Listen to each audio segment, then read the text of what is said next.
In 2021, a ground-penetrating radar scan of a school in Kamloops, British Columbia found 215 potential graves, children's graves, on school grounds. The children were Indigenous. No one told their families. No one marked the ground. And Kamloops was not even the worst one. That story is number 1 on this list, and you are going to want to stay until we get there. Before that, we are going to a city where a government program turned healthy orphaned children into psychiatric test subjects. We are going to an island sitting inside a major Canadian city that holds thousands of human remains. Subscribe, because we keep finding stories like this, and someone needs to keep telling them. Number 16, CANNINGTON Manor, Saskatchewan. Picture the Saskatchewan Prairies in 1882. Flat land as far as you can see. Cold winters that don't care who you are. And right in the middle of it, a group of British aristocrats trying to build England. Captain Edward Pearce founded CANNINGTON Manor that year with a very specific vision. He wanted wealthy English families to come to Canada, buy land, and live the way they had back home. Not pioneer life, not hard farming. The kind of life with tennis courts, cricket pitches, a racetrack, a social club, afternoon tea. And for a while, it actually worked. At its peak in the early 1890s, CANNINGTON Manor had around 200 residents, a church, a carpentry shop, and regular sporting events. The people who lived there reportedly had little interest in doing the actual work of prairie survival. They hired local labor for that. They were there to stay comfortable. But the Canadian Pacific Railway didn't route through their settlement. It went somewhere else. And when it did, the economic lifeline of the colony snapped. By 1900, almost everyone had gone. Within a few years, the place was empty. What remains today is a provincial historic site. The stone church, a few crumbling structures, and a cemetery where some of those colonists are still buried. You can walk through it on a weekday and not see another person for hours. There is something deeply strange about a graveyard built for people who were only ever pretending to belong here. Number 15, Barkerville, British Columbia. You would not believe this place existed if you saw old photos of it. In 1862, a Welsh sailor named Billy Barker drove a shaft into the gravel bed of Williams Creek in central British Columbia and struck gold. Within weeks, people came from everywhere. Within months, Barkerville was the largest city west of Chicago and north of San Francisco. Some accounts put the population at over 10,000 people, in the middle of the BC wilderness. The town had hotels, saloons, a theater, a newspaper, restaurants, and a Chinese quarter that most history books still barely mention. It had everything, except stability. In September 1868, a miner knocked over a stovepipe, and the fire that followed destroyed almost the entire town in less than 2 hours.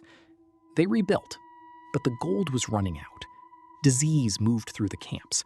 Men who had arrived with everything left with nothing. Some didn't leave at all. The hillside cemetery above Barkerville holds markers going back to the 1860s. Some names have been worn off by weather. Others belong to men who died alone, far from anyone who knew them. There are graves in that hill that have never been officially documented. Today, it's a heritage site. Actors in period costumes walk the main street in the summer months. It's almost cheerful, if you don't think too hard about what's buried on the hill right behind them. Number 14, the St. Louis Light, Saskatchewan, Saskatchewan. About 40 kilometers north of Prince Albert, Saskatchewan, there is a gravel road that follows the path of an old CN rail line torn up decades ago. On most nights, if you park your car, cut your lights, and wait, something appears. A glowing orb, sometimes orange, sometimes white. It floats above the old rail bed, approaches, retreats, bobs slowly, and then vanishes. People have been reporting this for over 100 years. The light has been photographed, it's been filmed. A team of students from the University of Saskatchewan investigated it formally in 2002 and concluded it was likely caused by car headlights from a distant highway refracting through cold air. Most people who have actually driven out and watched it don't buy that explanation.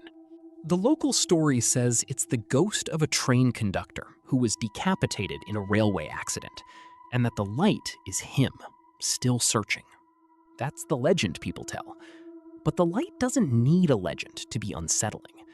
There are documented accounts of the orb moving toward people's parked cars, accounts of it appearing in winter when the distant highway has no traffic, photos taken in complete darkness showing something glowing and moving above the snow. Nobody has explained it fully. The railway is gone. The light is still there. Go out alone on a clear night and tell yourself you're not rattled. Number 13. TRANQUILLE Sanatorium, Kamloops, British Columbia. Just west of Kamloops, on the north shore of Kamloops Lake, there is a cluster of old buildings that most people speed past on the highway without a second glance. TRANQUILLE Sanatorium opened in 1907. Tuberculosis was killing people across Canada, and this facility was built to isolate patients in the dry interior climate, which doctors believed would help. Hundreds came here. Many never left. There was no real cure for tuberculosis until the late 1940s. Before that, treatment was rest, fresh air, and hope. Patients spent years at TRANQUILLE. Some arrived hoping to recover, and instead watched each other die in stages. Some were buried on the property because their families were too far away, or too poor, or simply never came. The sanatorium later became a residential facility for people with developmental disabilities, and operated that way until 1983. Records from those later years describe difficult conditions during that period as well. The complex today, old hospital buildings, farm structures, staff cottages, still stands. Parts have been developed for other uses. Sections remain exactly as they were left in 1983. Some rooms still have equipment inside. The graves are real. Some are marked, some are not. Most drivers on that highway have no idea there's a cemetery just off the road, visible if you know where to look. Nobody put up a sign.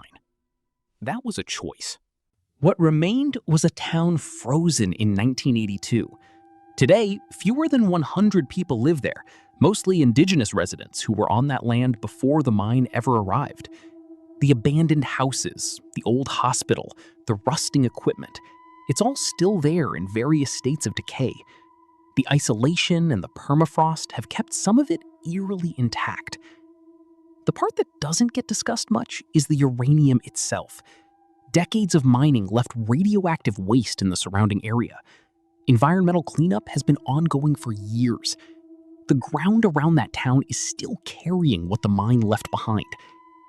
The people are gone, the contamination is not. Number 12. Uranium City, Saskatchewan. There is a town at the top of Saskatchewan, on the north shore of Lake Athabasca, that should not exist anymore. And in many ways, it doesn't. Uranium City was built in the 1950s to support the El Dorado uranium mine. At its height, around 5,000 people lived there. Full families, workers, a community with schools, a hospital, hockey arenas, churches. Remote? Yes, but genuinely alive. In 1982, El Dorado Nuclear announced the mine was closing. Workers and families were given very little time to prepare. Most were airlifted out. There are no roads connecting Uranium City to the rest of Canada's highway network. When people left, they left fast. Some left furniture, clothes, tools, food still on shelves. Number 11.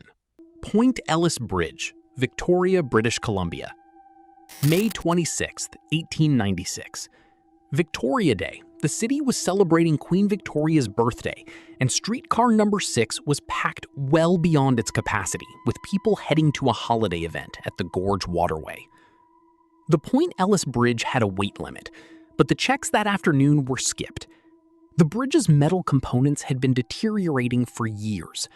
City engineers had flagged structural problems with it as early as 1891, 5 full years before the disaster. At 1:38 in the afternoon, the bridge collapsed. The streetcar, along with approximately 55 passengers, dropped into the gorge. People standing on shore to celebrate the holiday watched it happen in real time. Some jumped in immediately. Divers were brought in within hours. Bodies were still being recovered days later. 55 people died. It remains one of the worst accidents in British Columbia's history and was the deadliest streetcar disaster on the continent at the time. An inquiry followed. Damages were paid. And then, over the decades, most people simply forgot. The gorge waterway is still there today. People kayak on it. There are parks along the banks. A small plaque marks the site. If you didn't know where to look, you would never find it. 55 people went into that water and did not come back up. They deserve more than a plaque most visitors walk right past. Number 10. Alberta Hospital, PONOKA, Alberta. The town of PONOKA sits about halfway between Edmonton and Calgary.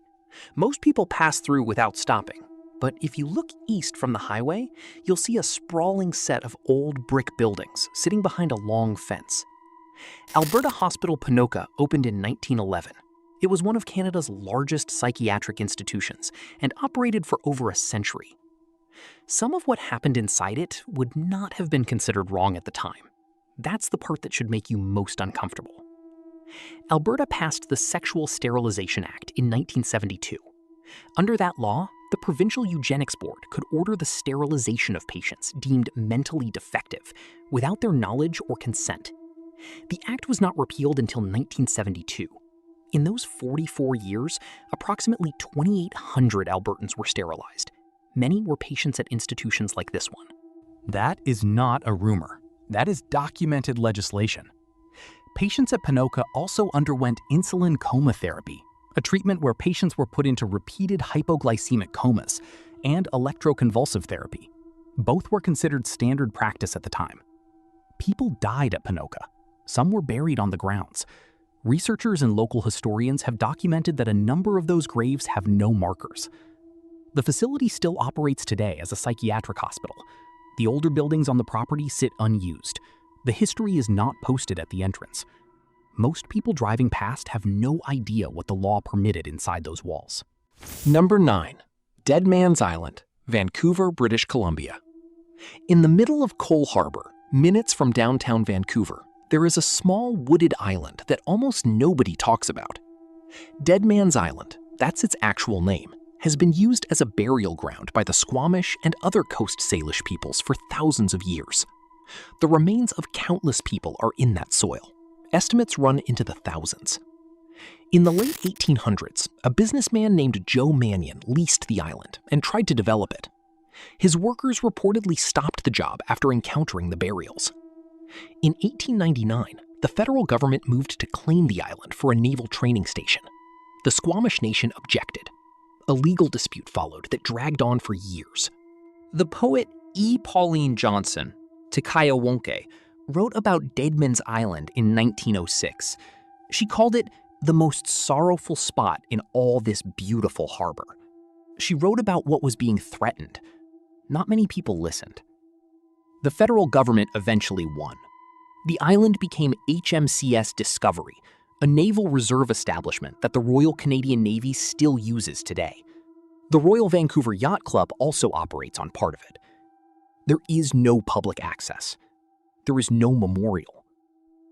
You can see the island from the seawall right now. Thousands of people walk past it every single day. Those remains didn't go anywhere. They are still there, under the trees, inside a naval base, with no marker and no acknowledgement. That island is one of the most populated burial grounds in British Columbia. Most of the people who live in that city have never heard its name. Number 8. Ile d'Orleans, Quebec. Drive 20 minutes from Old Quebec City, cross the bridge over the St. Lawrence, and you are on an island that feels like it belongs to a different century. Ile d'Orleans stretches about 35 kilometers long, sitting in the middle of the St. Lawrence River. When Jacques Cartier arrived in 1534, he initially named it Ile de Bacchus for the wild grapes growing along its shores. But the name that stuck came later, and the island's reputation came long before any European name did.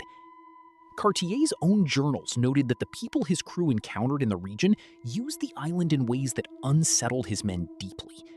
The French settlers who followed in the 1600s inherited those fears and wove them into their own folklore. The island became associated with witchcraft, with cursed land, with things that happened after dark that no one wanted to describe plainly. The folklore is not vague.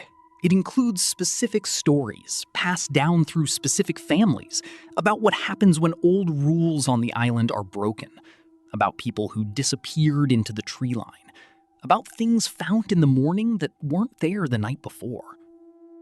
The island today is quiet farmland, orchards, sugar shacks, stone churches dating to the 1700s.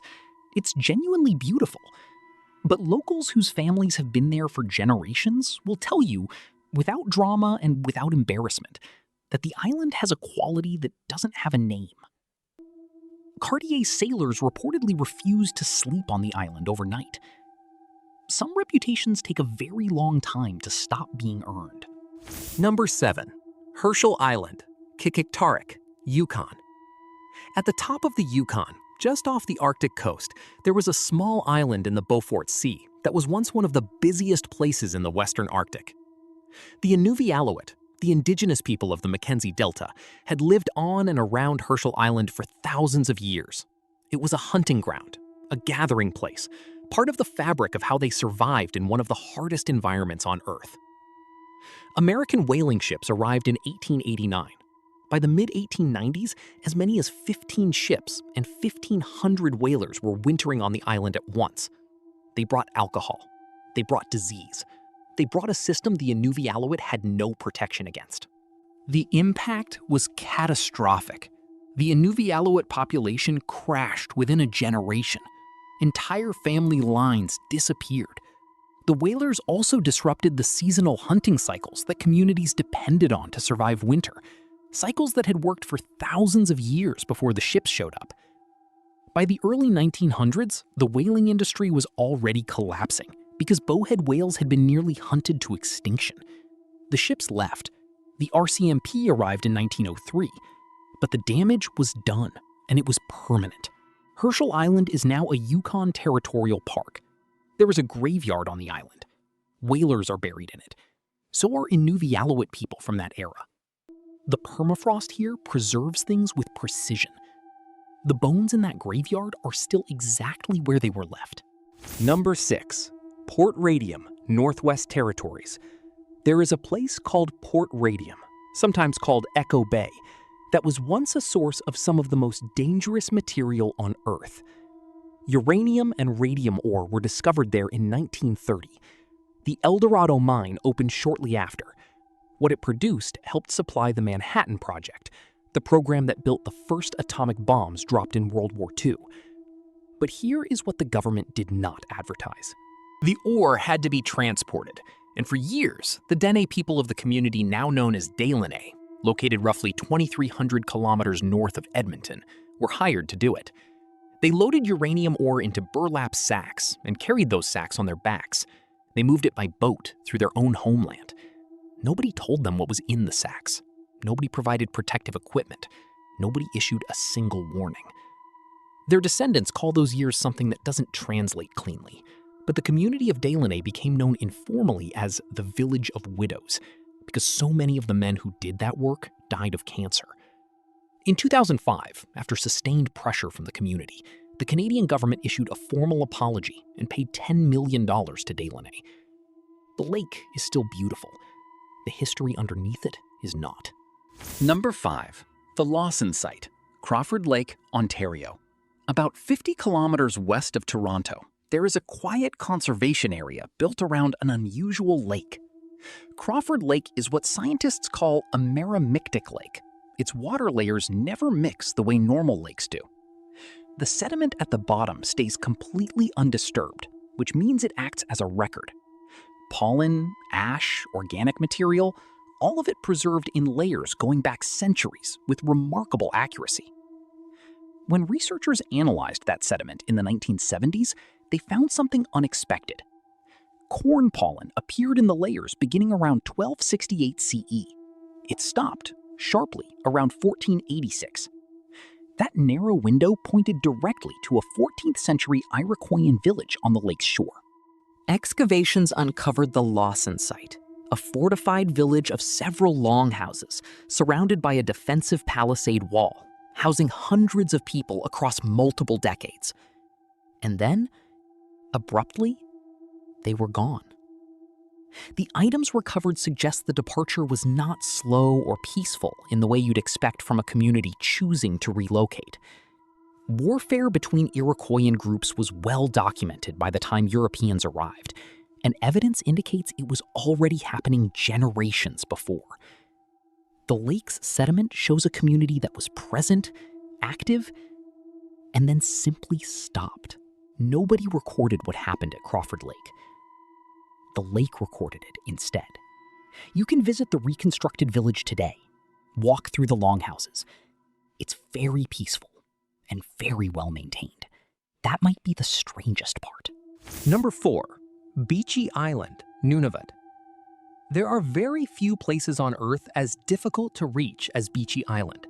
It sits in Nunavut, in the Canadian Arctic archipelago, surrounded by water frozen for most of the year. You can get there by expedition cruise or charter vessel during a short summer window. Most people never will. But if you get there, you'll find 3 wooden grave markers on a gravel beach. They have been standing since 1846. Sir John Franklin left England in May 1845 with 2 ships, HMS Erebus and HMS Terror, and 128 men, with the goal of completing the Northwest Passage. The expedition wintered at Beechy Island during its first year. 3 men died that winter: John Torrington, 20 years old, John Hartnell, 25, William Brain, 32. They were buried in the frozen ground, and the expedition sailed on in the spring. The ships were never seen by Europeans again.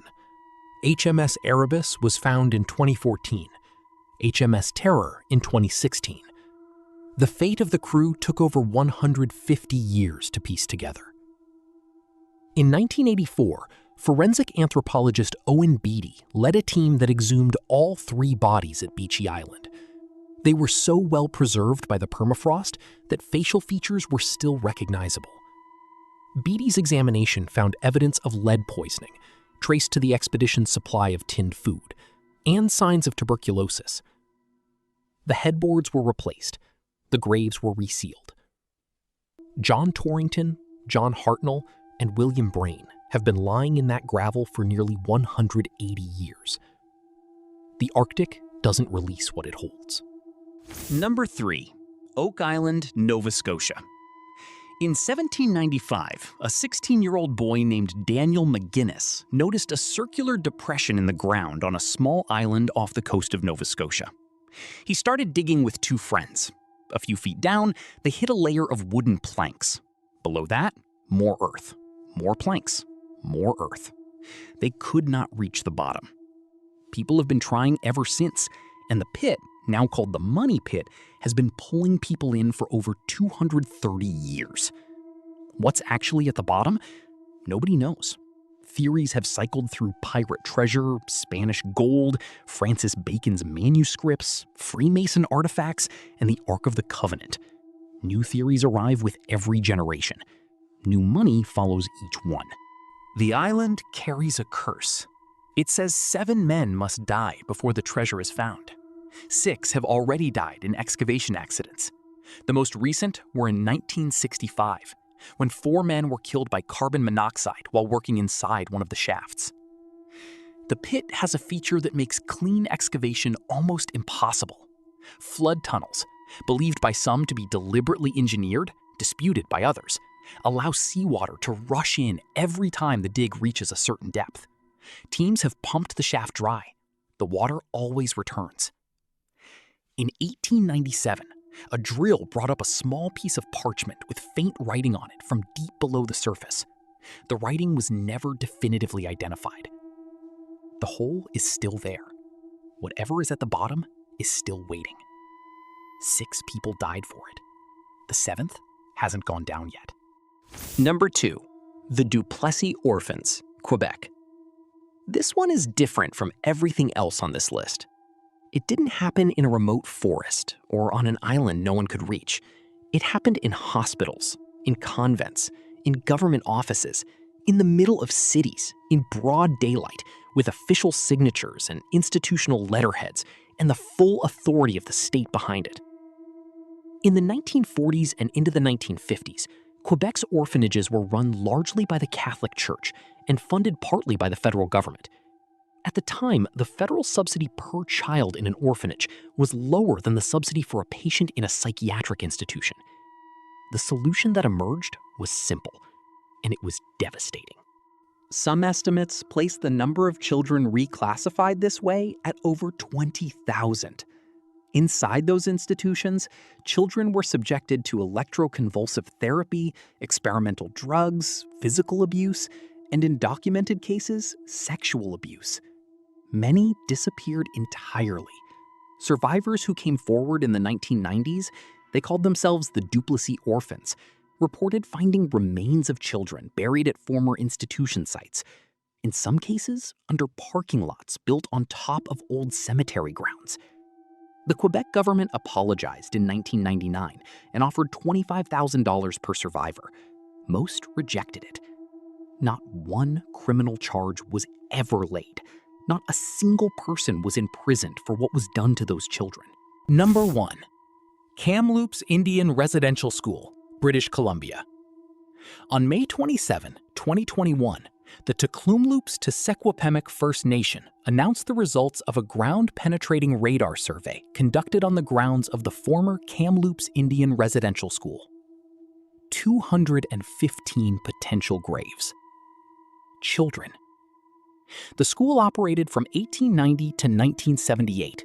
It was run first by the Oblates of Mary Immaculate and later by the federal government directly. At its peak, it held 500 students. Children as young as 3, taken from their families, forbidden from speaking their own languages, and punished for practicing their culture. Some of those children never came home. Their families were not told. The ground was not marked. After Kamloops, communities across Canada began conducting their own radar surveys. More sites were found, more potential graves. The numbers climbed with every announcement. The school building still stands. It is a large brick structure on a hill above the city of Kamloops, visible from the highway. For nearly 90 years, it was just there, part of the landscape, something people drove past on their way to somewhere else. The children in those graves were not accidents. They were not statistics. They were taken on purpose by a government policy that existed in writing, and what happened to them was known and documented, and ignored for decades. The 215 found in Kamloops were not the end of anything. They were the beginning of a reckoning that Canada is still in the middle of and has not yet finished. 2 things from this video should stay with you. The first is DEADMAN'S Island, an ancient burial ground holding the remains of thousands of people, sitting in the middle of Vancouver Harbor, inside a federal naval base, with no public memorial and no access. Thousands of people walk past it on the seawall every single day and have no idea it's there. The second is the DUPLESSIS orphans, because that is not ancient history. Those children were born in the 1940s. Some of them are still alive. They never received real justice, and most Canadians have still never heard their name. These are not stories from far away or long ago. They are from here, from this land, from things that were decided by governments and institutions that still exist. Subscribe, because there are more stories exactly like these, and most of them are still waiting for someone to say them out loud.